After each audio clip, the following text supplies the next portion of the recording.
Friends, ಹೇಗಿದ್ದೀರಾ? Two generation ಚಾನಲ್ಗೆ ಸ್ವಾಗತ. ಈ ದಿನ ನಿಮ್ಮೊಂದಿಗೆ ಶೇರ್ ಮಾಡುತ್ತಿದ್ದೇನೆ ಫ್ರೆಂಡ್ಸ್. ಒಂದು ಪಲ್ಯ ಅಲಸಂದಿಯಿಂದ ಪಲ್ಯ ಮಾಡುತ್ತಿದ್ದೇನೆ. ತುಂಬ ಚೆನ್ನಾಗಿರ್ತದೆ. ಅಲಸಂದಿ ಕೋಡಿಂದ ಮಾಡ್ತಿದ್ದೇನೆ. ಸೂಪರ್ ಆಗಿರ್ತದೆ ಫ್ರೆಂಡ್ಸ್. ಈ ಥರ ಪಲ್ಯ ಮಾಡಿ ತಿಂದರೆ ಎಲ್ಲರೂ ಇಷ್ಟಪಡ್ತಾರೆ ನೋಡಿ.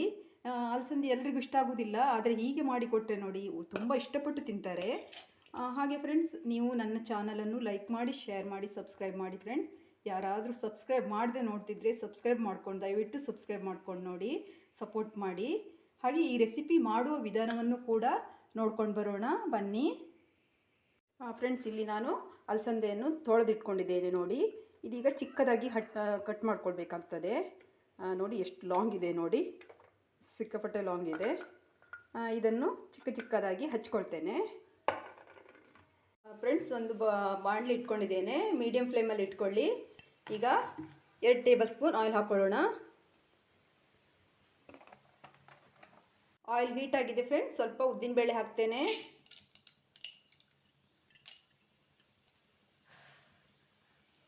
ಹಾಗೆ ಸ್ವಲ್ಪ ಸಾಸಿವೆ,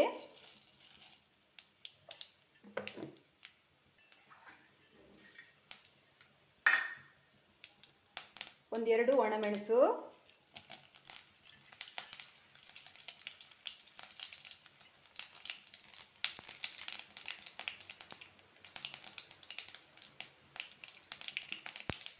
ಕರಿಬೇವು ಹಾಕೊಳ್ಳೋಣ.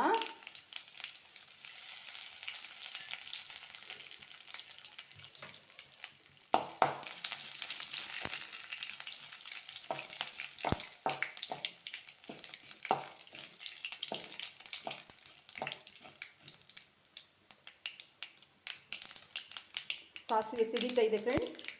ಈಗ ನಾವು ಒಂದು ಈರುಳ್ಳಿ ಹಚ್ಚಿಟ್ಕೊಂಡಿದ್ದೇನೆ, ಇದನ್ನು ಕೂಡ ಆ್ಯಡ್ ಮಾಡ್ತೇನೆ.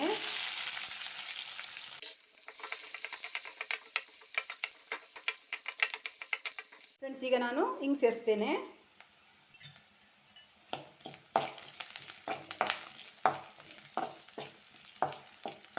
ಈರುಳ್ಳಿ ಗೋಲ್ಡನ್ ಬ್ರೌನ್ ಆಗಬೇಕಂತ ಏನಿಲ್ಲ ನೋಡಿ, ಇಷ್ಟಾದರೆ ಸಾಕು. ಈಗ ನಾವು ಹಚ್ಚಿಟ್ಕೊಂಡಂಥ ಅಲಸಂದಿಯನ್ನು ಹಾಕ್ಕೊಳ್ತೇನೆ. ತೊಳೆದು ಹಚ್ಚಿಟ್ಕೊಂಡಿದ್ದೇನೆ.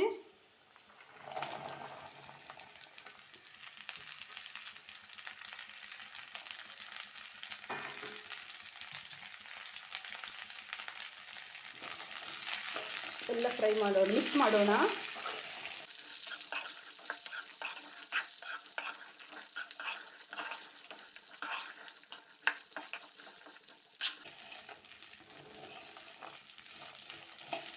ಸ್ವಲ್ಪ ಈ ಆಯಿಲಲ್ಲಿ ಫ್ರೈ ಆಗಲಿ.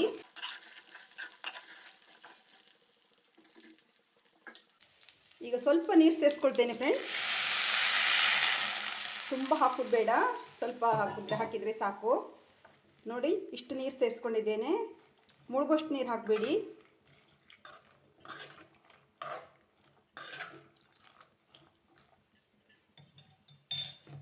ಈಗ ಸ್ವಲ್ಪ ಅರಿಶಿನ ಪೌಡರ್ ಹಾಕ್ಕೊಳ್ತೇನೆ ಫ್ರೆಂಡ್ಸ್. ಸ್ವಲ್ಪ ಒಂದು 1/4 ಟೀ ಸ್ಪೂನ್ ಹಾಕ್ಕೊಂಡಿದ್ದೇನೆ. ಈಗ ಫ್ರೆಂಡ್ಸ್, ಲಿಡ್ ಕ್ಲೋಸ್ ಮಾಡ್ತೇನೆ. ಒಂದು ಕುದಿ ಬಂದ ಮೇಲೆ ನಾವು ಉಪ್ಪು ಸೇರಿಸೋಣ. ನೋಡಿ ಫ್ರೆಂಡ್ಸ್, ಈಗ ಕುದಿ ಬರ್ತಾ ಇದೆ, ಸ್ವಲ್ಪ ಬೇಯ್ತಾ ಇದೆ. ಈಗ ಉಪ್ಪು ಸೇರಿಸ್ತೇನೆ.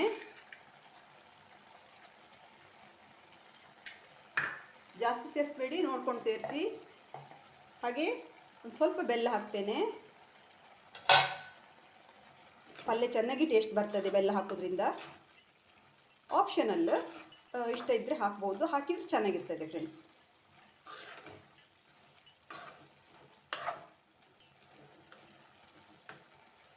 ಓಕೆ, ಪುನಃ ಲಿಡ್ ಕ್ಲೋಸ್ ಮಾಡೋಣ.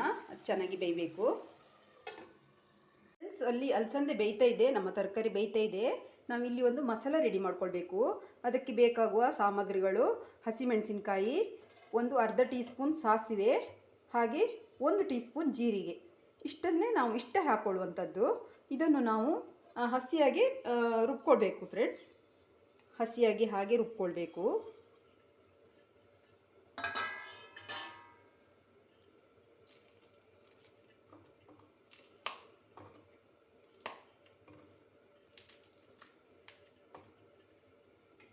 ಹಾಗೆ ಸ್ವಲ್ಪ ಕಾಯಿ ತುರಿನೂ ಇದೆ, ಆದರೆ ಇದು ಸ್ವಲ್ಪ ಸ್ವಲ್ಪ ರುಬ್ಬಿದ ಮೇಲೆ ಆಮೇಲೆ ಇದನ್ನು ಹಾಕ್ಕೊಳ್ತೇನೆ. ಇದು ಜಾಸ್ತಿ ಏನು ರುಬ್ಲಿಕ್ಕಿಲ್ಲ, ಸ್ವಲ್ಪ ಒಂದು ರೌಂಡ್ ಹಾಕ್ಕೊಂಡ್ರೆ ಸಾಕು. ಅದಕ್ಕೆ ಇದು ನುಣ್ಣಗೆ ರುಬ್ಕೊಳ್ತೇನೆ. ಫ್ರೆಂಡ್ಸ್ ನೋಡಿ, ಇಷ್ಟಾದರೆ ಸಾಕು. ಈಗ ಅದಕ್ಕೆ ಕಾಯಿ ಸೇರಿಸ್ಕೊಳ್ತೇನೆ. ನೋಡಿ, ಒಂದು ಅರ್ಧ ಹೋಳು ಕಾಯಿ ತಗೊಂಡಿದ್ದೇನೆ. ಪಲ್ಯಕ್ಕೇನು ತುಂಬ ಕಾಯಿ ಹಾಕಬೇಕಂತ ಏನಿಲ್ಲ, ಸ್ವಲ್ಪ ಹಾಕ್ಕೊಂಡ್ರೆ ಸಾಕು. ಹಾಕದಿದ್ರೂ ಚೆನ್ನಾಗಿರೋದಿಲ್ಲ ಫ್ರೆಂಡ್ಸ್, ಕಾಯಿ ಹಾಕಲೇಬೇಕಾಗ್ತದೆ. ಸ್ವಲ್ಪ ರುಚಿ ಕೊಡೋದು ಕಾಯಿ.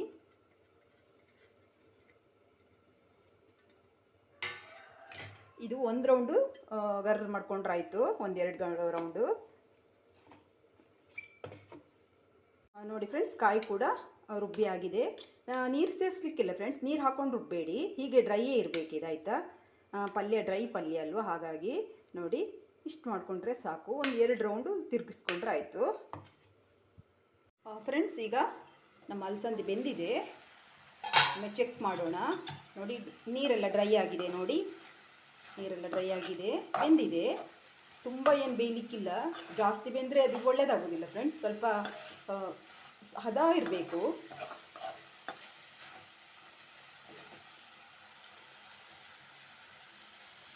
ನೋಡಿ, ಬೆಂದಿದೆ. ಹೀಗೆ ಮಾಡಿದ್ರೆ ಆಯಿತಾ ಅಷ್ಟೇ. ಆಮೇಲೆ ತುಂಬ ಅದು ಗಿಜಿ ಆಗ್ತದೆ, ಒಳ್ಳೆಯದಾಗೋದಿಲ್ಲ ತಿನ್ನಲಿಕ್ಕೂ ಕೂಡ. ಇಷ್ಟೇ ಹದ ಇರಲಿ. ಈಗ ನಾವು ರುಬ್ಬಿ ಇಟ್ಕೊಂಡಂಥ ಮಸಾಲೆ ಸೇರಿಸೋಣ. ರುಬ್ಬಿ ಇಟ್ಕೊಂಡಂಥ ಮಸಾಲೆ ಸೇರಿಸ್ತೇನೆ.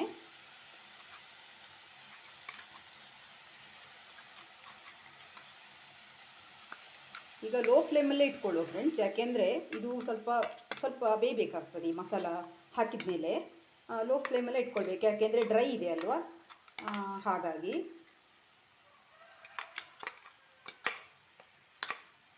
ತಳ ಹಿಡಿಯುವ ಚಾನ್ಸ್ ಇರ್ತದೆ, ಅದಕ್ಕೋಸ್ಕರ.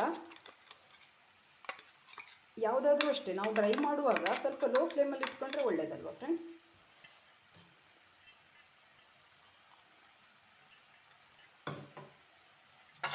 ಓಕೆ, ಎಲ್ಲ ಮಿಕ್ಸ್ ಮಾಡೋಣ.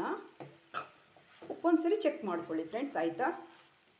ಉಪ್ಪು ಕಡಿಮೆ ಹೆಚ್ಚ ಹೇಗೆ ಅಂತ ಒಮ್ಮೆ ಚೆಕ್ ಮಾಡಿಕೊಂಡ್ರೆ ನಮಗೆ ಕರೆಕ್ಟ್ ಹದ ಗೊತ್ತಾಗ್ತದೆ.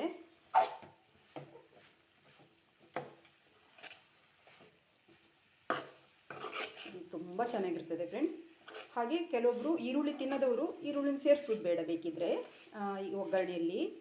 ಹಾಗೆ ಸಾಸಿವೆ, ಉದ್ದಿನಬೇಳೆ, ಮೆಣಸು ಹಾಕಿ ಒಗ್ಗರಣೆ ಮಾಡ್ಕೊಳ್ಬೋದು. ಈರುಳ್ಳಿ ಹಾಕಿದರೆ ಚೆನ್ನಾಗಿರ್ತದೆ.